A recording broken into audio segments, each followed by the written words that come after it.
Good morning. It is April 1st and I'm Tracy Makarenko and I'm doing a monthly card reading for the month of April. I've been doing these now since July, so there's a lot of other videos you can look back on. Just because they're for that specific month doesn't mean that they're not helpful for other things that might be going on in your life, little bits and pieces. So today I'm using Doreen Virtue's Fairy cards. This is one of the very first decks I ever owned, and I used it daily. I'd use it in the morning to see what I needed to work on that day, and I'd use it at night to see what it was that I learned during the day. So I have a huge connection to this deck. So we're going to see what the energy of the population is working on for this month of April 2012, and I usually pull 3 cards. For anyone who hasn't watched before, this is how it works. I pull 3 cards. Sometimes I feel there's a 4th card that needs to be pulled, so I would pull that if I don't find there's enough information. The wording on the card isn't always what's going on within the reading, but I do share it for some of you who might feel that word is pertinent in what's going on in your life. Excuse me. So the first card is sexuality.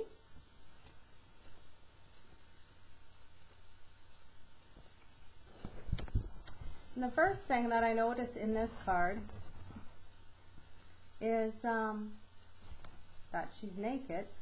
But it's about bearing of the soul. It's about going deeper into a place where you haven't really found that comfortable place yet. She's hanging on to this pot, which is a purple color, and she's highlighted with a light around her. So it seems that she's going to the bare essentials of what's going on in her soul, to get a better understanding of who she is and what she's capable of. There's still stuff she's hanging on to. That pot, for one, represents her hanging on to some of her old stuff she's not quite ready to get rid of yet, which we all do for most of our life. It takes a while for us to get rid of certain things. Some things easier than others. She is very direct, though. She knows what she wants to keep and she knows what she's ready to get rid of. Now when we get to a point like that in our life, we do have that understanding of what we are capable of, what we can handle, and accepting that for what it is, not pushing us into being someone else. Oh, this has been bothering me for so long, I just need to get rid of it. Well, that's great if you can, but if you can't get rid of it, then just accept the fact that it's not time to get rid of whatever that item is in your life that's causing you heartache or brain ache or physical ailment, pain. So the second card is body movement.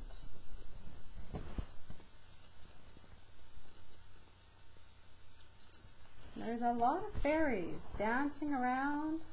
There's some that are playing instruments, but what I noticed specifically in this particular card is the full moon.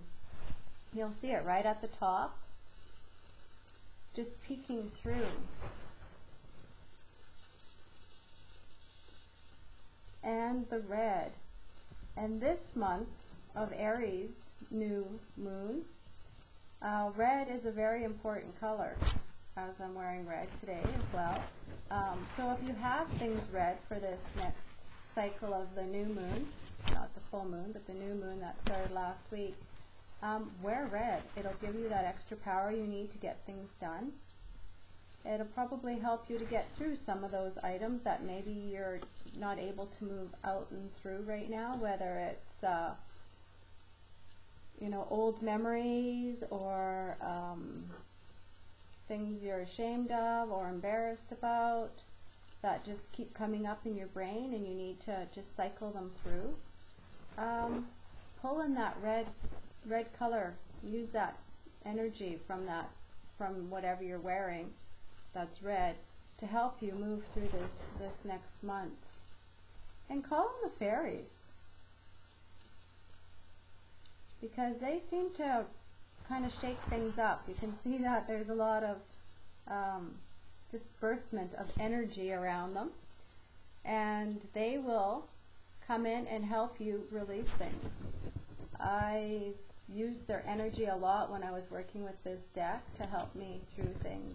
And during that period of time in my life, I was in my early 30s, and I was dealing with a lot of old things that had happened in my life that I no longer need to think about or feel emotionally attached to anymore.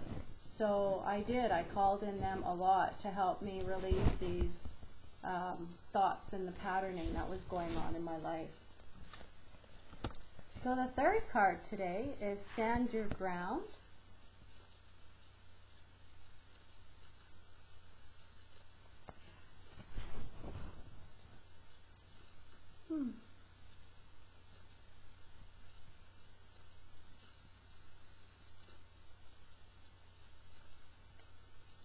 And in this card, it's more about the mirror that's behind her. It was hard for me to actually see that when I first started looking, because there's so much going on. She's got beautiful eyes, and she's got this lovely hair that's kind of windblown. She has a staff with crystals on it and beautiful butterfly wings. But the thing is, there's a mirror standing behind her. And I think this has a lot to do with the reflection we see. So typically, what we see in ourselves and what people see in us are not the same thing. We're much harder on ourselves. We are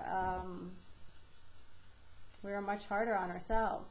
We would never treat other people probably as badly as we treat ourselves in a lot of cases.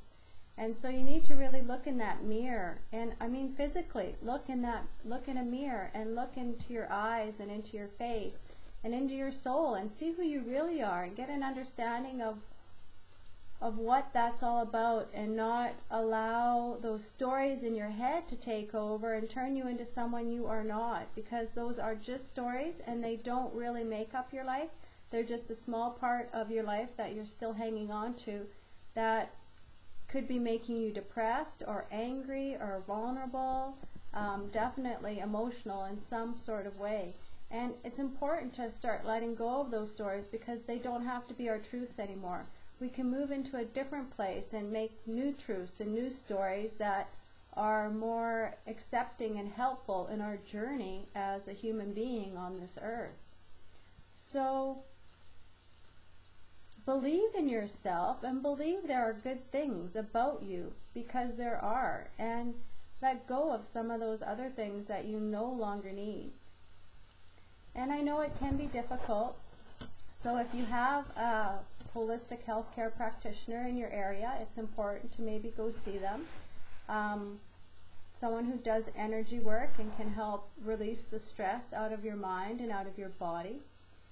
There are various websites. We have in Alberta and across Canada, we have the NHPC, Natural Health Practitioners of Canada. And on that website, you will find, you can click on your city and find out who is in your area and what type of work they do. And in the United States, I belong to the Cranial Sacral Upledger, the Upledger Institute. And if you go on there, because I can't remember the exact site that shows the practitioners, but if you go on the Upledger website, you will find a section that says practitioners in your area, and you can go to that, and that's across Canada and the United States. It might even have other countries on there too, because I do know they go around the world teaching. But you can find a practitioner in your area that way too, just by typing in your city, and something will come up. It's important right now for us really to be doing our work and to be starting to feel a lot better about ourselves. We need to move into this next year with a lot of strength and forgiveness, so that not only we can heal, but the earth can heal, and we can help people around us heal. And in my group of friends and colleagues, it's expanding every day. It's getting bigger and bigger. There are more and more people who are more like-minded in the holistic background than there are the people I knew 10, 15 years ago that thought this was all witchcraft and whatever, which it's not. It all comes from God. It is pure and loving, and it is all about unconditional love. When you get to a certain area in your life where you can start feeling, period, when you can start feeling, because a lot of people are still numb. They're not waking up yet. And it is important for us to do our work so that that numbing can come out of their bodies and they can start waking up, and they can start having a better understanding of what their purpose is here on earth and what they're meant to do in their lives along with us. I mean, it's helpful for us to share this information so other people can get to the place they need to be. So I do hope this helps. It's a very interesting reading today. It's something I don't think I've read about before, even the concepts. So if you do have any questions, you can email me at tracy@healingpossibilities.com, or you can find information on my website, healingpossibilities.com, or you can just put comments if you're a subscriber. And I would like to thank everyone who's been subscribing. It's lovely to see those numbers going up every month, and I'm happy to have you interested in looking at my videos every month. So I thank you, and I thank everyone who is watching, and have a great month.